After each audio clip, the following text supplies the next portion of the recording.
We back for another episode, Stuck in My Thoughts podcast, brought to you by Baumhowers Sports and Grill. As always, I'm your host, Justin Stuckey, and I'm joined with some interesting guys today. First off, we got the Jumbotron man, Mr. Dylan Cardwell. We got the best recruiter in NCAA, Mr. T. Reed. And we got the guy who says he runs 4.3, Tout Holder. Oh, hello. Did you run it? I did not. Okay. Well, everybody in this circle has a lot in common. First off, everybody either has or is a collegiate athlete. You know, T. Reed and Ty, you guys both went D1 and both played in the pros. Dylan, you and I are both at the collegiate level right now. But the also thing we have in common is that we're all African-American athletes, you know. We talk about that. We, hold that to a high standard, high pride. And I want to start off this podcast talking about the pressures we as, black males face to make it into sports in general, We're going to let you start off with it, OG. To me, the pressures is guys feel like if they don't make it, they failed. And when I say make it, mean on a pro level. Because it's like after you're done with college, if you don't make it pro, then you got to go back to where you're from. Now you think you're a regular guy again. And people start treating you like a regular guy again. And I think that's where a lot of us African Americans be messed up in the head. Because you go from getting all this praise and everybody loving you and all that to you just another guy. Yeah. And that's where you get a identity crisis. That's when you see a lot of us athletes who we've been taught our whole career, don't be soft, hit hard in football, all this, don't be soft in basketball. You got a hamstring, fight through it. And then when you're done with sports, they just want you to forget all of that and be a regular person again. Yeah. What I mean by regular person, you could be soft again. You don't know all those things. So a lot of us, our mindsets are still tracked with sports, so we be lost. That's why you see a lot of guys doing stuff, hitting women, drugs, and all that. Like, we messed up because you took the one thing that we as African Americans think is our identity, our sport. You took it away, so we be lost. What you think, Ty?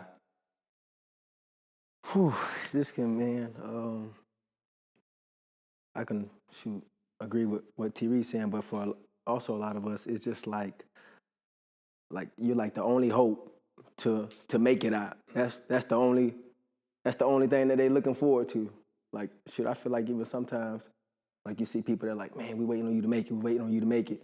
Like everybody just looking for like that sense of hope in you making it to the NFL. But really, make it or not is going to school for free, getting that education. That's really making it or not if we really talking about it. That's what we got to do as a black culture. We need to change that narrative that it's, as I used to see that NCAA commercial, they say it's a million ways, it's more than one way to go pro, you know what I mean?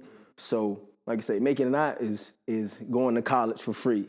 Not having no debt when you graduate, getting a degree for free. And if you're fortunate enough to get your master's while you're there for free, do that as well. That's making it not, you know what I mean? Yeah. Mm-hmm. Yeah, I would say with just being an athlete, I feel like a lot of us get lost in the culture of really we lose our identity. And, we've been playing sports. I've been playing sports since I was 3, and basketball is kind of like all I know.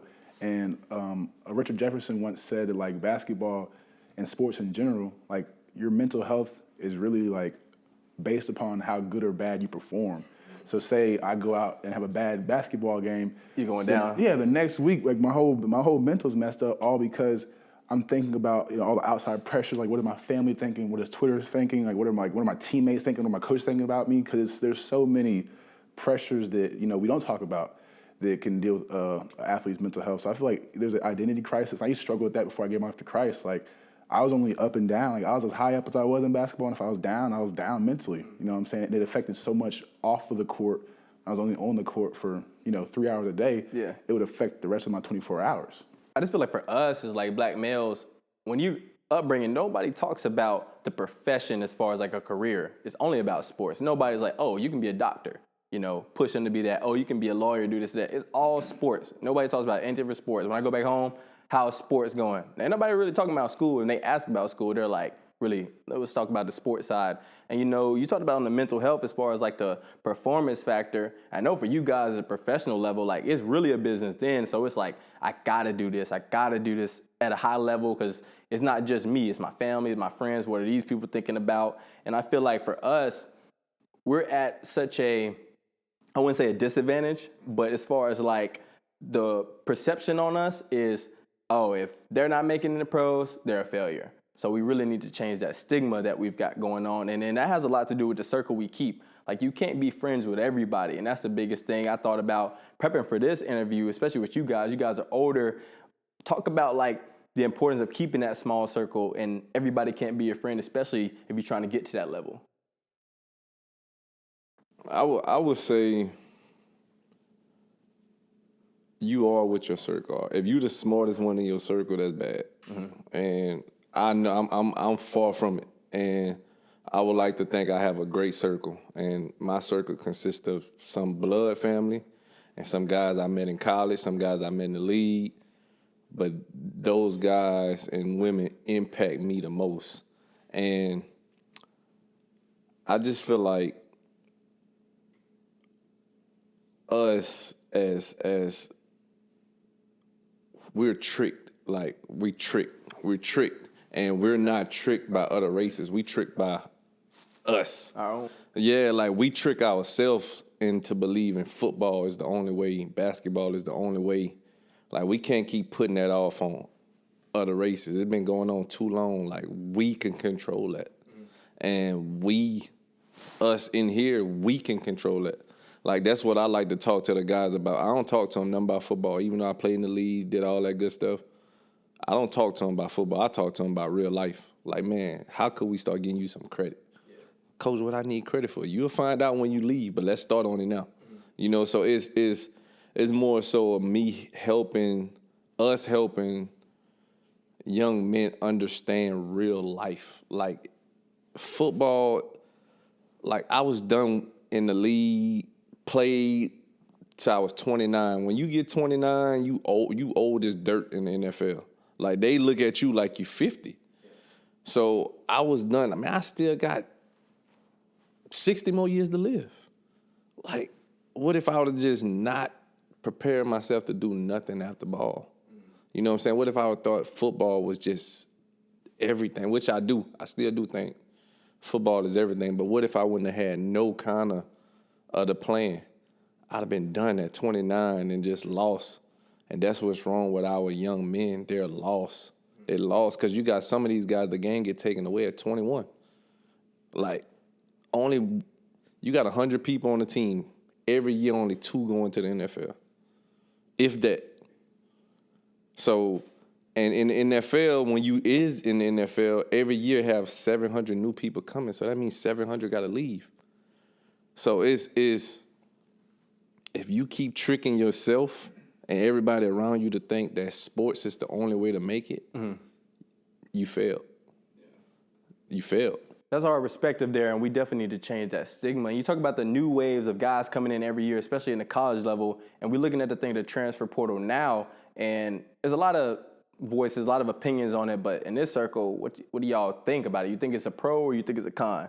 Start with you, Dylan. With having a small circle or having a big circle? No. The transfer portal in itself, do you think that's a pro or do you think that's a con? You know, I've been blessed to come in college early enough. I think it's kind of a con. You know, I look at, just the freshman classes that after the 2020, 2021 kind of COVID scenario, a lot of freshmen kind of got screwed. You know what I'm saying? And if I didn't commit to Auburn until, May of my senior year. I was kind of late. But, for the class after the 2021 class, it was very hard for those seniors, those rising seniors, to get scholarships because they were all taken by returners that were 5th year, 6th year seniors because of COVID. So, in that perspective, I think of it as a con because it takes a lot from, high school kids. Mm-hmm. But then again, also, coaches want a more mature, like now they have the ability to go to the transfer portal. They want a more mature, someone that's already developed rather than investing in a freshman that doesn't know what he's doing, doesn't know the system, doesn't know how college works.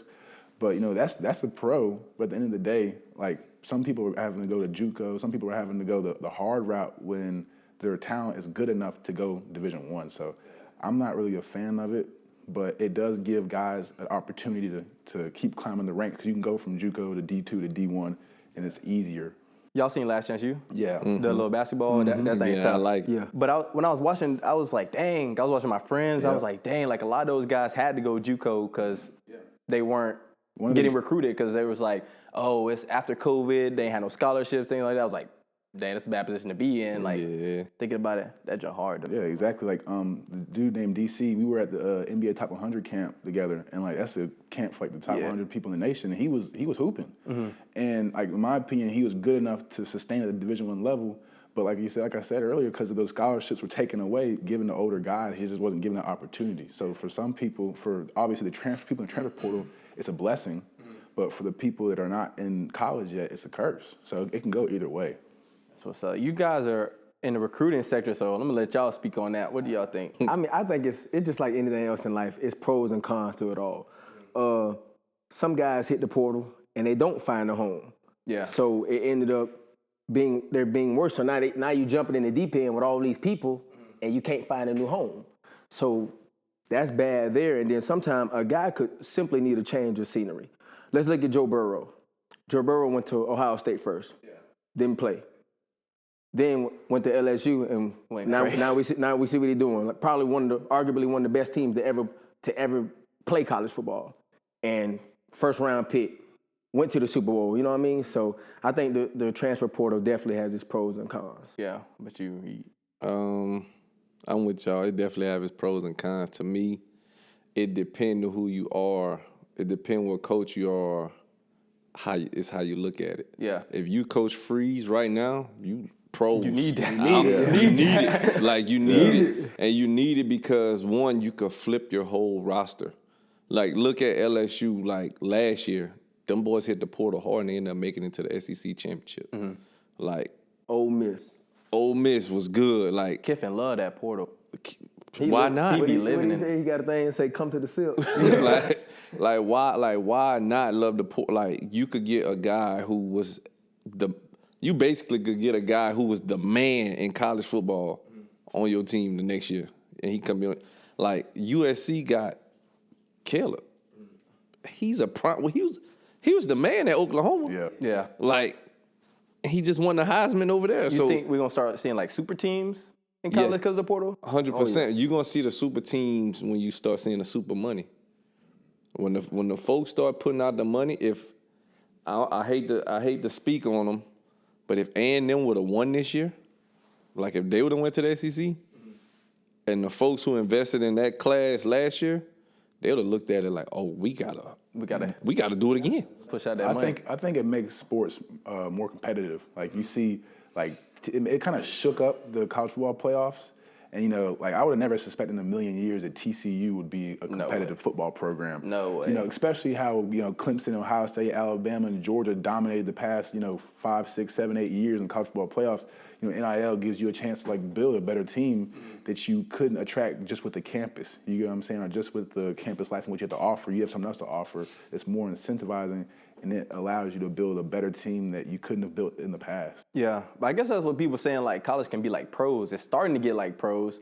But also, I feel like, you know how they be like the grass ain't always green on the other side? You talked about, it was like 1,000 athletes when the portal first dropped that was in the portal. Everybody not going to be at a college next year. 920 of them still in there right now. That's crazy. So I'm just saying, like, is it worth it? Because, you know, like you talked about the little stigma we had earlier, you know, growing up, I'm sure you heard, you know, finish what you start. Yeah. And, you know, you mentioned Joe Burrow. That's a good situation. You know, he wasn't necessarily playing at Ohio State. Then he changed his whole dynamic of his career. But some people may need to wait their turn, wait it out, like Bama.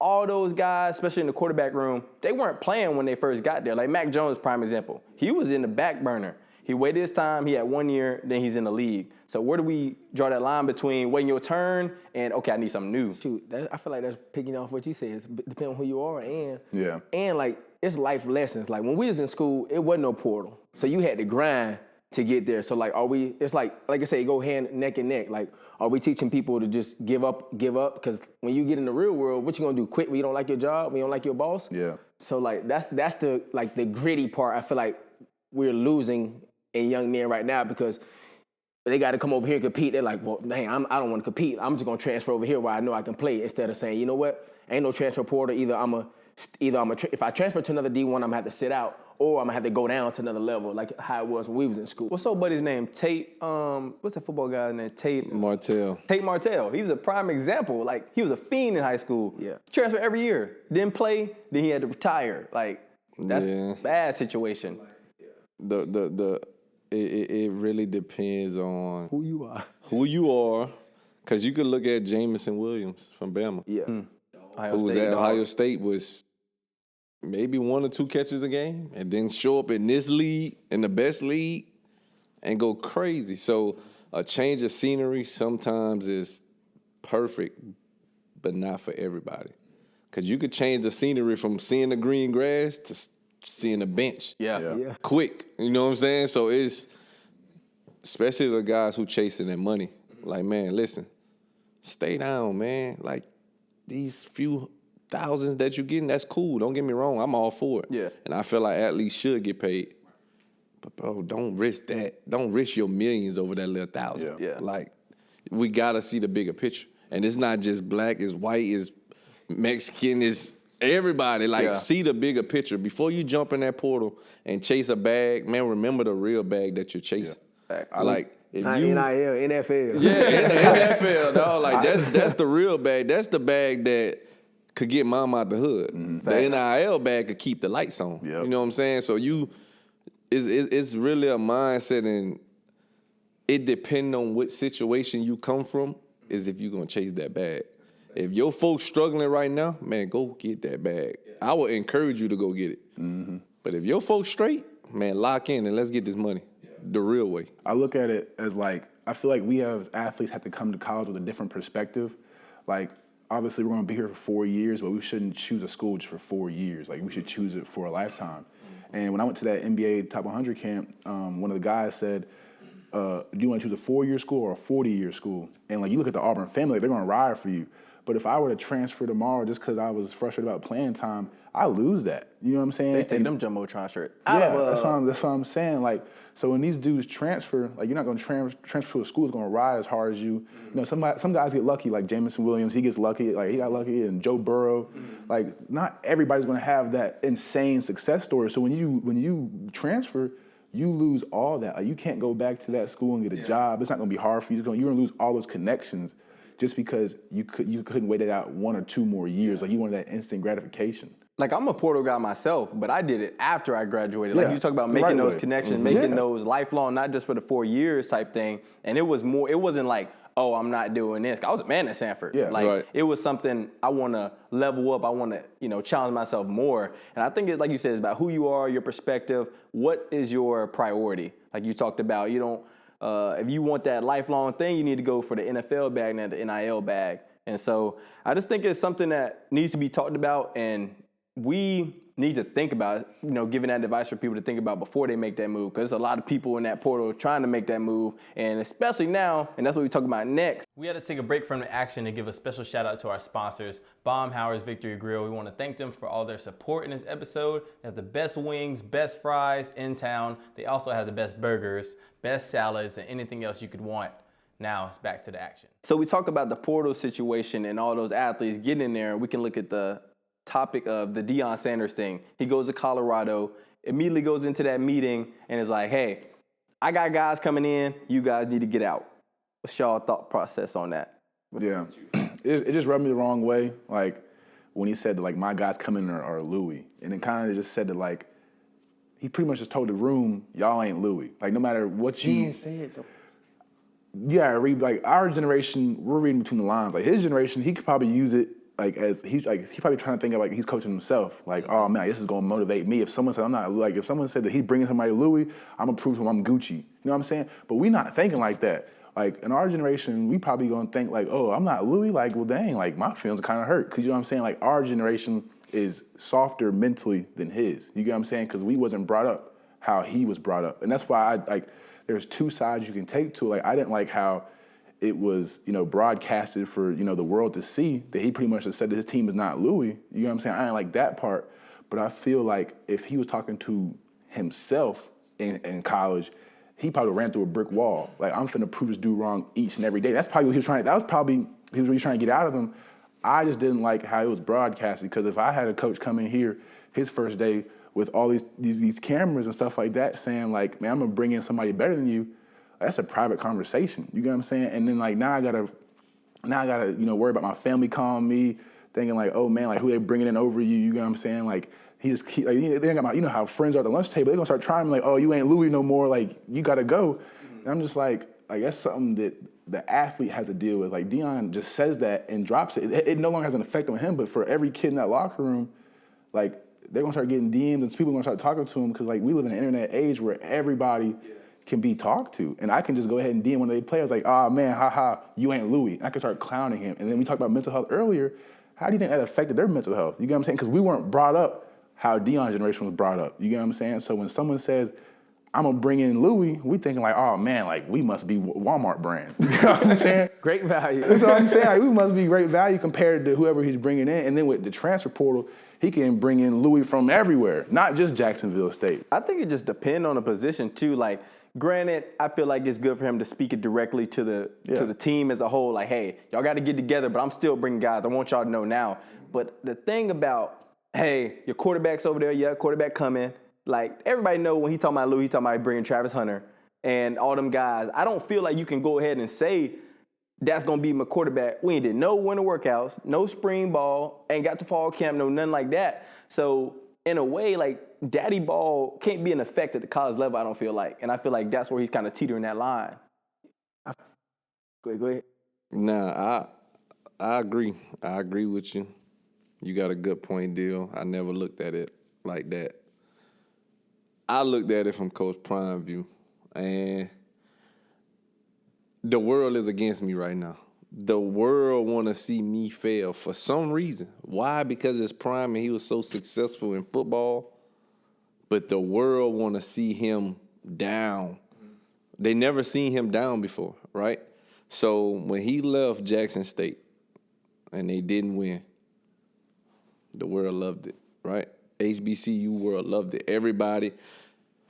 The reason why Prime took that approach, my opinion, he's like, it's revenge. I'm on a revenge tour. Like, I'm not here to play. I ain't here to save nobody's feelings. I don't care if that little kid in the back feelings hurt. So what? Leave. Like, my opinion. And he's like that. Why? Because his own people turned on him. Like, he's cut deep by Jackson turning on him.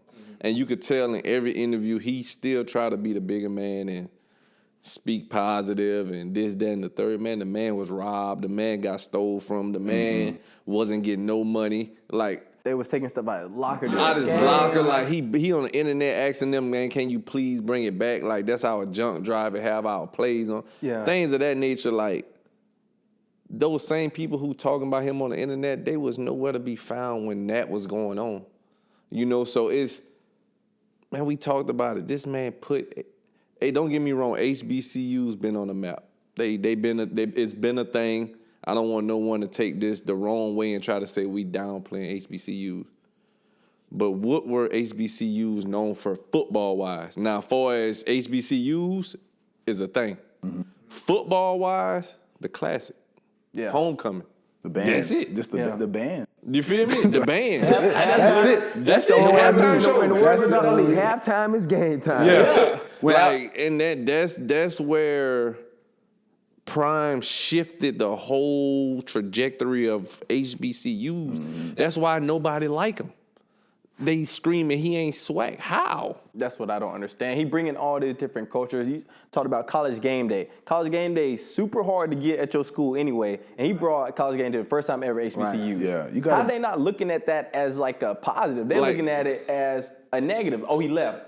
So what? He left. He brought all this different stuff to y'all. Like them guys on ABC, CBS, ESPN. Man, before Prime got that, they was on ESPN 40. Yeah. ESPN Plus. 39. You couldn't even watch it on. You couldn't watch it on TV. ESPN You feel me? Yeah, you couldn't watch it on TV. Again, there's no disrespect to HBCUs. Man, you got to put some respect on Prime name, man. And I think what Prime is about to do at Colorado, he about to shock the world, man. And I wholeheartedly believe it. I wholeheartedly believe if they get the right pieces around his son and Travis Hunter and those guys, in that conference, they can run the table. It's not hard. Like, look at USC went from letting their coach go, hired Lincoln Riley, and was running the table. Yeah. You know what I'm saying? Like, just like that. So if you a DB, right? I'm going to Coach Prime. I'm tell you like that. If I was a DB, I would go to Coach Prime regardless. Anybody, if he come in my mama living room and tell me I want you to come play for me, I'm going. Yeah, like it's I'm going. Even if the young 17-year-old kid don't know if his favorite corner is Jalen Ramsey, I understand it. But guess what? Your daddy's favorite corner was Prime. 9 times out of 10. You know, so if Prime come into your living room and telling you, man, listen, you Louis. That Louis I was talking about, you that. I'm going to Colorado, I'll tell you. It's simple. Like, it's simple. Like, and it's crazy the backlash he getting for it, but Nick Saban left LSU. Mm-hmm. Nothing happened. He just came to Alabama and built a dynasty. Mm-hmm. Yep. You think they're gonna be able, like his son and Travis Hunter, they leveling up. You think they're gonna be able to sustain that performance or elevate that performance at a level? I think Travis Hunter is the best football player in college. So why he didn't go to Georgia after the portal? Because he could go any way he want, but he going with the guy who everybody think he's like Prime. Yeah. You go to Georgia, you playing corner. That's it. Not both ways. Not being that star. For what? We don't need you there. I got another 5-star in that spot. Mm-hmm. You go to Colorado, he might play kicker, punter. He could really play what he want. The dude is so athletic. Yeah. He could really play any position on the football besides line and all that. How much you think Travis Hunter weigh? Probably 170. Yeah, 170. He a lightweight out there. Lightweight dog. Dog, though. Dog. Like, when you think of football, you think of Travis Hunter. When you think about an athlete, you think of Travis Hunter. Did y'all try to get him? Yes. I ain't try hard enough. We was close. If you look called back, me. Look, If Travis came to Auburn, I'm gonna tell you this though, real talk. Give me the phone. Hit me out. When he committed, go see who the first hat he threw. He threw the Auburn hat. Said, I want to go here, but I ain't going here. Do it. Boom. Then he threw to Georgia. We should have been in that recruiting table. Come on, dog. Had him right here on the show. When you talk about sustaining, like, you know, going up levels, like Deion himself said, like the only difference between Power 5 and, you know, everybody else, The lineman. is the lineman. Them jukers. Yeah. Oh, yeah. That's It's the biggest difference. It's just, you got 350 pounds versus 250 pounds, you know what I'm saying? Like, but I feel like there's not going to be any drop off between those. Every skill position player is going to go from, you know, the SWAC to the Pac-12 or whatever. Pac-12. Not going to be much of a drop off because, like, at the end of the day, anybody can run a route, you know what I'm saying? But when it comes to that strength and this like pure strength, obviously the line can't sustain. You know what I'm saying? So I feel like I got a lot of faith in them guys. Ain't some people leaving the Pac-12 too? So they really about to run the table. I don't think this year, though. Not this year? Yeah, but if USC and UCLA going to the Big Ten. I was like, he gonna be there. I give him 4 years there at least. I give him 1 to 2. He'll be in the championship. Championship, Pac-12 championship? Oh, yeah. Okay. I give him 1 to 2. And I love that. I'm going on table. I'm willing to bet he go there this year. I don't know. Oregon still in the Pac-12? Yes. Is Utah's And QB? I didn't say he gonna win. I say I give him 1 to 2. He gonna go. He gonna go. I don't know if he gonna win it. I don't know how. I mean, Oregon's still a big dog out there. They still a big Are dog. USC and Oregon on the same? You know, Alabama. They're opposites. Mm-hmm. So Utah's still over there, though. Utah was pretty good. Yeah, Utah good. That's what I'm saying. I feel like, I don't know if he can win it, but I feel like he can go. In the first 2 years, I think he'll go. I think he's going to change the culture because they were sorry. You can only go up. Yeah. And he ain't going to go like 0 and 9 or whatever. Right. So I think it is only going to be up. But like you said earlier, if I'm any DB or any really prospective player transitioning or coming out of high school, I want to go play for him. Yeah. Especially with, I know I'm going to get this media attention. I'm going to get some good coaching because he ain't bringing nobody in there sorry. No. And I'm going to get challenged. And I'm going to have it ain't going to be an easy way. I'm going to have to work. Yeah. But it's a straight path, I know, if I want to get to the league because everybody's coming to see who Prime has. And like to piggyback off what you said about like about how he did it public. That ain't no different than what any other college coach do, except his was just magnified because he Prime and it was on TV. But new coaches come in, what you think they tell them boys? Yeah. What you think Mel Tucker, his first year at Michigan State had like 30 transfers. So what you think he told them all them boys? Yeah. I think Indirectly. I think for Colorado, like having Coach Prime there, like mentally will make them a different team. Like you look at Auburn, like that was two different teams with Harsin and Cadillac. You know what I'm saying? So I don't know who their old coach was, but imagine what Deion can do for them mentally. Like all he had to say for get them hyped, give my theme music. Them boys gonna go, crazy. Like, but it's all about who's leading you. You know what I'm saying? So I don't care how great. I don't know Deion as a coach at all, but I know as someone they can I give my theme music. You got me there because you seen the band. Give me my thing. That's what I'm saying though. Like that team mentally is probably already a different team than what they were with the old coach. Like all it takes is the person that's leading you. The culture definitely changed at Colorado, bro. Them people was waiting on him to get off the airport, off that plane. Yeah. They know what time it is. It's already sold out. Mm-hmm. Man, They bro, listen, it don't matter where he went.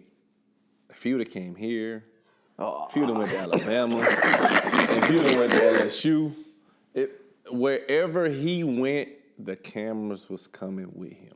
marketing genius. Like he's so smart. And he like, put people on. That's why I don't like how they talk about he abandoned. He literally getting people jobs, opening gateways. He taking that reporter with him, bro. The dude that be doing the he's funny. interview. He told the shade boy, he taking him with him. Co-pride. Yeah. He taking that dude with him. So like one person really changing the game. Yeah. That's all I'm saying. The air raid thing, him going to Bethune-Cookman, he wasn't doing that before Prime did. Even with that reporter, we wouldn't have known who he was if it wasn't for Deion. Like now that boy can he's probably worth more now just because he's associated with Deion. You know what I'm saying? Like Deion's bringing up more people than we can even fathom. Yeah. The difference is this where the Ed Reeds and whoever they bring in to be those HBCU, bro. If you not no guy who gonna dance in the locker room and say, give me my theme music, man, don't try to do that. Yeah. Because the moment you try to do that on camera, they gonna say you trying to be like Deion. And the moment you don't win, the faster they gonna get rid of you. Yeah. You know what I'm saying? So man, you better be yourself. You better not go in there talking about give you your theme music and you lose by 40. Yeah. All right, go get your theme music, hit the road, Jack. But I like how strategic Deion was though, because remember he got asked like when y'all gonna play Alabama, like he knew not. Our guy's not ready. He ain't stupid, bro. And then he changed the perspective about those away games. Like he talked about how UCLA was spending like UCLA versus Alabama State. Like you're losing money for going out there. You know, your 2 charter flights, hotel stays and food. Like you're not like they're paying you a check, but you're losing that check plus more because you got to bring 2 flights with the band. You know what I'm saying? Like he brought a lot of stuff that I didn't know to attention. Like you know what I'm saying? Like you hear about these guys. Let's say UCLA paying $1 million to an HBCU to come out there and play. I didn't realize that like they were losing money in the process. So he put a lot of us, non-football players on games. So I can't imagine what he's doing in the locker room about letting know. Even when he brought in Brittany Renner, you know what I'm saying? Like, hey, that was a good interview, bro. First off, she fine. Second off, I'm just be honest. Second off, Get that in there. yeah. Second off, she put him on game, bro. Just like you got to watch that interview. That's real. I did. No college coach is doing that. You get what I'm saying? Like it takes like Marquise Daniels, like it takes people like that have been in the game to tell you that stuff. Like Reed sat me down and really told me how the game works. But like if it wasn't for these ex-pros coming back to school and putting us on the game, we really wouldn't know. Yeah. So then we're going to the pros and NBAs and the NFLs of the world, and we see this shorty that likes us. We're blinded. Like we don't know if she's doing this for our money because we never had, we were never taught that experience through somebody else. You get what I'm saying? So he's putting people on game. And that's what we talked about earlier with just like the perspective of like, oh, I'm just going to make it to the league. It's a lot of other things that come with that. If you're not prepared, you going to fall out. Like them guys, the guys that go broke. Them guys only play for a certain amount of time. Like their only focus is playing. Yeah. There's a lot more to it than just playing. Oh, yeah. And so we got to be put on game now. So When you say put on game, guys need to realize, man, you have to be a pro before you become a pro. And it should start in high school, but just in case it don't, it definitely got to start in college. Because in college, dog, all of us, before all this NIL stuff, we had that scholarship check, and that was it. We made it do what it do. I know I was fresh. I had all the J's. Yeah. off the scholarship check, right? So you giving these guys all this money now, like, You don't know what to do with it. what are you doing? Yeah, I think NIL is setting 75% of all college athletes up for failure. Yes.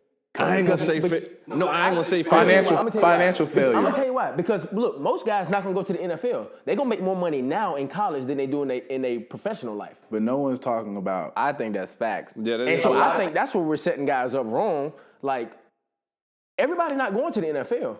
But while you got this NIL deal now, you better make like that. Like, it can be life changing, especially if you save it. You better when own you a get victory out in the all day. when you get out in the real world, you ain't got to struggle. You ain't got to live paycheck to paycheck. But now, a guy he making all this bread a month now, and he get out and now he only making $50,000 his first year, like working. He not gonna know what to do. Me personally, like with these scholarship checks and NIL checks, I'm saving it now. Like I'm breaking off some, getting shoes like you talk about, doing different things, but I'm saving a lot of that because I know when it's out, like a lot of guys not gonna know what to do when that check ain't coming. They not gonna have that's to what I'm trying operate. to get at. Yeah. So I'm trying to think about it smarter now, but not everybody has that. That's why it needs to be more than just about them X's and O's. It needs to be about that credit score, like you talked about. Some financial literacy, something. Got to, because too many of us we're irresponsible and we're we don't understand. We get taxed for NIL, and that hasn't been hammered home enough. Like, I know 80% of my teammates are not going to be paying taxes this year. You get what I'm saying?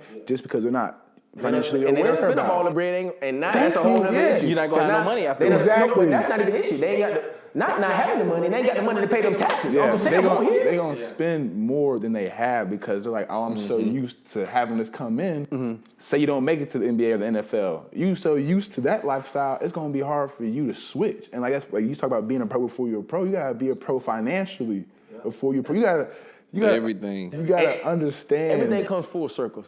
How you talk about mental health. Yeah. I ain't making all this bread now. Now Oh, what? yeah. Now I'm back square one. My mental health ain't right. You know? So I think that's all good, bro. And that's why I like this show. One of a kind POV, bro. I'm telling you. All right, we talked a lot about DBs this whole time and Deion Sanders. T. Reed, we coming to you first with the first Dropbox question. Give us your top 5 DBs of all time. My top 5 or the top 5? we don't want to hear any views of his. So you want to Give us a top 5. They ain't got to be in order. Deion Sanders, Ed Reed,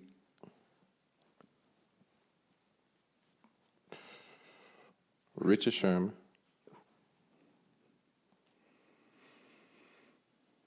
Sean Taylor, Darrell Reeves. That's a nice top 5, though. I ain't gonna lie, that is a nice top 5. I was surprised with the Richard Sherman one. Yeah, new Richard guy. Sherman really number 1 on my list. That's why I say if it's my list, Richard Sherman would have been number 1. And the reason why is because I mimicked my career off of his. He was a receiver, turned DB, Okay. went to the league, tall, lanky. Nobody didn't think he really could play. Dreads. The dreads. Like, he fit in my description, so I always told myself, like, want to be like I him. want to be like that guy. You know what I'm saying? And then when I was able to be in the room and play on the other side of him, it was like, How did he think the game? What was it like seeing that? bro, I learned so much football. Like, from me playing offense, then switching to defense, I kind of thought I knew it all. I'm like, okay, I know exactly what they're going to do on offense. I play offense my whole life. When I got with Richard Sherman and he taught me how to study, picks came so easy. Yeah. Like, I seen stuff coming way before. Because in football, they'll set up a play. They set up a play 5 plays before. Yeah. So they'll do a reverse, right? In your mind, you like, okay, when this dude come, they doing the reverse. Yeah, that's what they want you to think. Yeah. And he come running over there, you come flying up for the reverse, then the pass coming. So it's when he started, like, hey, all right, when that dude want to run something to the outside, he switches feet. Little tendencies. So I'm watching Julio, who is one of the greatest of our generation. Julio, every time he run an out route, he switches feet. I'm like, okay. Mike Evans, anytime he taking the outside release, he come up, he put this knee, he turn it in. Like, damn, you paying attention to all that. Like, I'm just going out there playing. Yeah. You know what I'm saying? Like, I'm a guess. Yeah. If I'm right, I'm right. If I'm wrong, I'm wrong. So I'm out there guessing. He made me really understand the game and what these guys wanted. And once I seen what they wanted, I took it away. And that's why I always clown with Ty and those boys, man. I played 8 years of corner. I never gave up a touchdown. Never. Never even close. And it was all because of what I learned. It wasn't because of I'm more athletic than, man, one, I'm not more athletic than Tyreek Hill. He's way faster, he's swoller, he's stronger, all that. Played him, he had about 3 catches for like 9 yards. Clamp. So it's like, and this was the young Tyreek, this was the returner Tyreek. Yeah. I would love to see my mindset that I had when I played against the new Tyreek. Mm-hmm.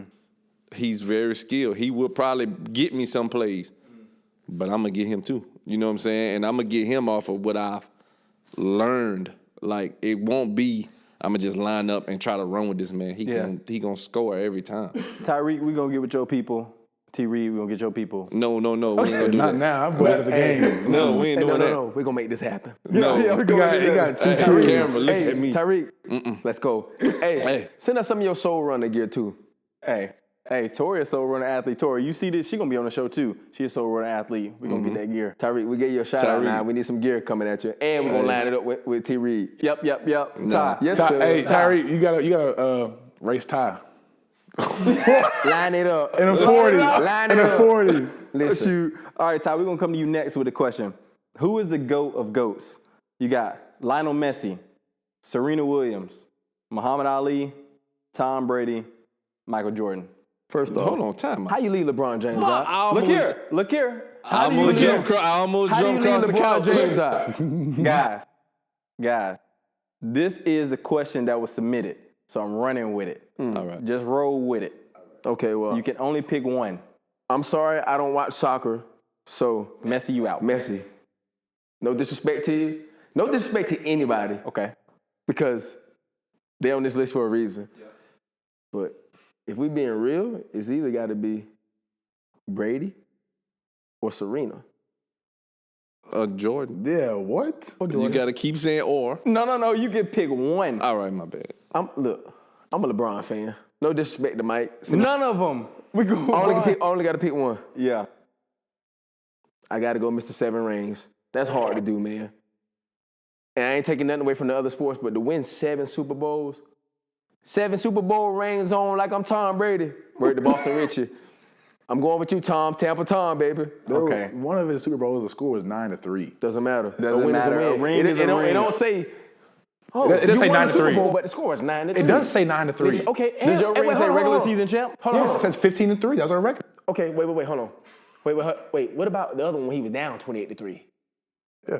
Probably had 28 on that one too. I'm just saying, one of them. No, he was down. See, I know. Came back. I know. You talking about Deal.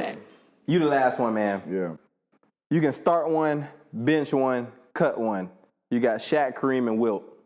Okay, well, if this is my team, I'm choosing prime Shaq to start, just because like he should have been the first unanimous MVP before Steph was even considered. Like, you look at his 2000 season, the dude had almost every accolade you could possibly get. You know what I'm saying? And for him to be 7 feet, 300 pounds, and running the floor faster than anybody on the court, like, he is a physical specimen. So him at his peak, I like him. I would have to cut Wilt because his skill level was not there. You know what I'm saying? As far as, like, he can't just come down and just bully Shaq. Obviously, you hear, like, he's probably faster than Shaq, can jump higher than Shaq, but I don't think Shaq's going for that. And then I have to just bench Kareem just because I've never seen a prime Kareem. Obviously, leading scorer all time, you know what I'm saying? He about to get passed. Yeah, he had to get passed by the By the GOAT. real GOAT. Yeah. LeBron James. LeBron, you my GOAT. Don't worry about nothing that's said. But yeah, I think I'd start Shaq, bench Kareem, and cut Wilt. Okay, that's solid. Well, no questions for me, guys. I appreciate y'all being on the show today. Make sure y'all subscribe to the channel, like this video, comment on the video, 5-star rating, whatever you listen on. And we're going to catch y'all for the next one. Hey, the merch dropping soon, as y'all can see. So y'all stay on the lookout for that. We out of here.